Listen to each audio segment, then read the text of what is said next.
Senior صحافی اور تجزیہ کار جاوید چودھری کے مطابق آپ فیض کو نہیں لے کر آئے، میں نے کہا تھا آپ سب نے آنا ہے۔ میرا میزبان ناراض ہو گیا، میری ہنسی نکل گئی۔ میں نے بڑی مشکل سے اسے کنٹرول کیا، معذرت کی اور پھر بڑے پیار سے بتایا اسے فلو اور بخار ہے، وہ یہاں آ کر سب کو بیمار کر دیتا، ہم اسے اس لیے نہیں لے کر آئے۔ میزبان کو تھوڑا سا اطمینان ہوا، لیکن اس کی ناراضی مکمل طور پر ختم نہیں ہوئی۔ میرا تیسر اس دن ایک بار پھر سچ ثابت ہو گیا۔ میں اپنے دوستوں سے اکثر کہتا ہوں ہمارے معاشرے میں جو نہیں آتا اس کی زیادہ عزت ہوتی ہے، جو آ گیا اس کی کوئی قدر نہیں ہوتی۔ مثلاً آپ کے کسی دوست نے آپ کو پورے خاندان سمیت شادی یا کھانے کی دعوت دے دی۔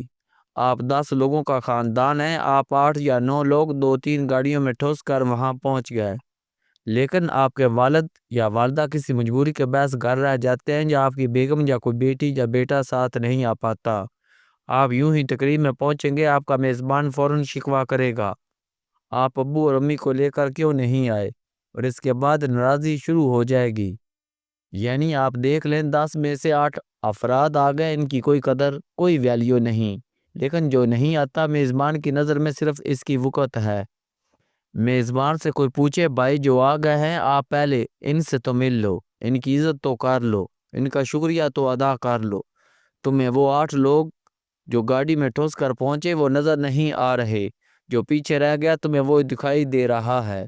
دوسرا، آپ نے اکثر کھانوں میں دیکھا ہوگا جو لوگ وقت کی پابندی کرتے ہیں، جنہیں جس وقت بلایا گیا ہو وہ عین اس وقت پہنچ گئے، لیکن میزبان انہیں بٹھا کر ان لوگوں کا انتظار کرے گا جو وقت پر نہیں پہنچ سکے، جو لیٹ ہیں یا جو ہمیشہ لیٹ ہو جاتے ہیں۔ میزبان اس صورتحال میں بار بار آپ کے پاس آئے گا اور مسکرا کر کہے گا بس فلاں صاحب آ رہے ہیں، یہ یوں ہی پہنچ جائیں گے، ہم کھانا شروع کر دیں گے، اور اس کے فوراً بعد گیٹ پر کھڑے ہو کر لیٹ ہونے والے کا انتظار شروع کر دے گا۔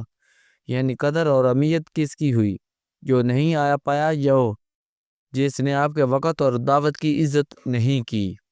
میں نے یہ سماجی علت بہت پہلے بھانپ لی تھی، لہٰذا میں کوشش کرتا ہوں جو نہیں آیا یا جو وقت پر نہیں پہنچ سکا اس کے لیے وقت پر آنے والوں یا پہنچ جانے والوں کا انتظار نہ کراؤں یا ان سے شکوہ نہ کروں۔ میں وقت پر کھانا شروع کرا دیتا ہوں، اور یوں تاخیر سے آنے والوں کو لیٹ کھانا ملتا ہے یا ٹھنڈا کھانا پڑتا ہے۔ میرے دوست شروع میں مائنڈ کر جاتے ہیں، لیکن یہ آہستہ آہستہ میری اس بدتمیزی کو برداشت کرنا سیکھ گئے، اور یہ آپ وقت پر تشریف لاتے ہیں۔ دوسرا، جو نہیں آتے ان کے بارے میں نہیں پوچھتا، میں آنے والوں کی عزت اور قدر زیادہ کرتا ہوں، ان کا شکریہ ادا کرتا ہوں، ان عزت کے ساتھ بٹھاتا ہوں اور کھل کر گپ شپ کرتا ہوں۔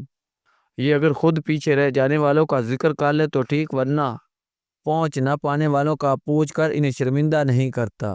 میں نے وقت کے ساتھ ساتھ دعوت کا طریقہ بھی تبدیل کر دیا ہے۔ میں جس کو دعوت دیتا ہوں اس سے عرض کرتا ہوں آپ اگر سب لوگ تشریف لائیں گے تو میری عزت افزائی ہوگی، لیکن آپ اس کے باوجود اپنی سہولت دیکھیں، آپ اپنے آپ کو زیادہ تنگ نہ کیجیے، اس سے میرے دوست ایزی ہو جاتے ہیں۔ میں یہاں اپنے 2 دوستوں کا ذکر کروں گا جن کی عادتوں کی وجہ سے میں ان کا بہت بڑا فین ہوں۔ عرفان جاوید صاحب میرے بہت پرانے دوست ہیں، ان سے ملاقات کو 25 برس ہو چکے ہیں، اور ہم تقریباً روزانہ ایک دوسرے سے بات کرتے ہیں۔ گزشتہ ماہ ان کے والد کا انتقال ہو گیا، میں نے فوراً فون کیا اور جنازے کا وقت پوچھا۔ ان کے والدین لاہور رہتے ہیں، والد کا جنازہ بھی لاہور میں تھا۔ عرفان جاوید والد سے بھی انتہا محبت کرتا تھا، لیکن دکھ کے اس عالم میں بھی اس نے بڑے کھلے دل سے کہا آپ کا ورکنگ ڈے ہے، آج آپ کا شو ہے، آپ اگر نکلیں گے تو بھی وقت پر نہیں پہنچ سکیں گے، آپ کسی آف ڈے دعا کے لیے آ جانا، میں بھی چند دن لاہور ہوں۔ میں عرفان جاوید کی بہت قدر کرتا ہوں، لیکن اس وقت اس قدر میں اضافہ ہو گیا۔ میں نے خود بھی وقت کا تخمینہ لگایا تھا، میں 150 کلومیٹر کی سپیڈ سے گاڑی چلا کر بھی جنازے پر نہیں پہنچ سکتا، لہٰذا میں ویک اینڈ پر لاہور گیا، عرفان جاوید سے تعزیت کی اور دیر تک اس کے ساتھ بیٹھا رہا۔ میرے اپنے والد کا جب انتقال ہوا تو میں نے اخبار میں چھوٹا سا اشتہار دے دیا اور سوشل میڈیا پر پوسٹ لگا دی، جس میں احباب سے صرف دعا کی درخواست کی گئی، جنازے کا وقت اور جگہ کی نشاندہی نہیں کی۔ کیونکہ اس سے احباب کو تکلیف ہوتی۔ یہ بیچارے 200-400 کلومیٹر کا فاصلہ طے کر کے گاؤں پہنچے۔ اس سے ان کو خواری ہوتی دنیا سے جانے والا چلا گیا، کوئی شخص اس کا مداوع نہیں کر سکتا، لہذا پھر بلا وجہ دوسروں کو تکلیف دینے کی کیا ضرورت ہے۔ جو قریب تھا وہ پہنچ گیا، جو دور تھا وہ اپنی سہولت کے مطابق آ گیا۔ ہم جنازے بڑے کر کے یا دوستوں کو تکلیف دے کر کیا حاصل کرنا چاہتے ہیں؟ اس طرح شادیاں بھی محدود اور قریبی احباب تک رہنی چاہیے تاکہ فیملی کے لوگ خوشی خوشی منا سکیں، بجائے اس کے کہ اجنبی لوگ بچیوں اور گھر کی خواتین کے درمیان پھر رہے ہوں، یا تصویریں بنا رہے ہوں، یا میزبان اپنے تمام مہمانوں سے ملاقات ہی نہ کر پائے، یا خود اپنے بیٹے یا بیٹیوں کی شادی کا کھانا انجوائے نہ کر سکیں۔ میری ایک فیملی فرینڈ ہے، انہوں نے پچھلے ہفتے اپنے بیٹے کا نکاح فیصل مسجد میں کرایا اور نہایت چھوٹا ولیمہ کیا۔ ہم بمشکل 50 لوگ ہوں گے۔ آپ یقین کریں وہ اتنی شاندار اور باوقار تقریب تھی کہ آپ تصور نہیں کر سکتے۔ ہم سب ایک دوسرے کو جانتے تھے، دولہا اور دلہن نے بھی ہمارے ساتھ کھانا کھایا اور کھل کر گپ شپ کی۔ نئے جوڑے نے پارلر پر بھی وقت اور سرمایہ برباد نہیں کیا تھا۔ میرے دوست نے اس تقریب سے جتنے پیسے بچائے، اس نے اس کے 2 حصے کیے۔ ایک حصہ جوڑے کے حوالے کیا اور وہ اس رقم سے ہنی مون پر یورپ جائیں گے، اور دوسرے حصے سے اس نے 3 غریب بچیوں کو جہیز بنا کر دے دیا۔ آپ ذرا ملاحظہ کریں چھوٹے سے فیصلے سے کتنے لوگوں کا بھلا ہوا، جبکہ اس کے مقابلے میں میرے ایک دوست نے اپنے بیٹی کی شادی پر 14 کروڑ روپے خرچ کر دیے۔ 15,000 مہمان ہیں جس کے 3 نقصان ہوئے، 14 کروڑ روپے برباد ہو گئے۔ نیا جوڑا اس رقم سے گھر گاڑی یا ہنی مون پیکج نہیں لے سکتا تھا۔ دوسرا میرا دوست تمام مہمانوں سے مل نہیں سکا، 1-2-3 گھنٹے میں 15,000 لوگوں سے ملاقات ممکن ہی نہیں تھی، لہذا لوگ آج بھی اس سے گلہ کرتے ہیں، آپ نے ہمیں شادی میں پہنچانا ہی نہیں تھا۔ اور تیسرا یہ لوگوں کے کھانے اور اٹھنے بیٹھنے پر توجہ نہیں دے سکا، یہ 15,000 لوگوں سے ملتا، یہ پھر کھانے کی گرمائش چیک کرتا، لہذا لوگوں کو کھانا بھی ٹھنڈا ملا، لہذا اس ساری ایکسرسائز کا کیا فائدہ ہوا۔ میرے دوسرے دوست سہیل مخصوص اسپین کے شہر غرناطہ میں رہتے ہیں، ان کے ساتھ اچانک ملاقات ہوئی اور درینہ دوستی میں بدل گئی۔ ان میں 3 حیران کن خوبیاں ہیں۔ یہ وقت اور وعدے کی پابندی کرتے ہیں، یہ جو کہہ دیتے ہیں وہ کرتے ہیں۔ دوسرا جرأت مند اور حوصلے والے شخص ہے، برداشت کر جائیں گے، ساتھ کھڑے ہو جائیں گے اور بوقت ضرورت پیٹ نہیں دکھائیں گے۔ اور تیسری اہم ترین خوبی، یہ دوسرے کو سپیس دیتے ہیں۔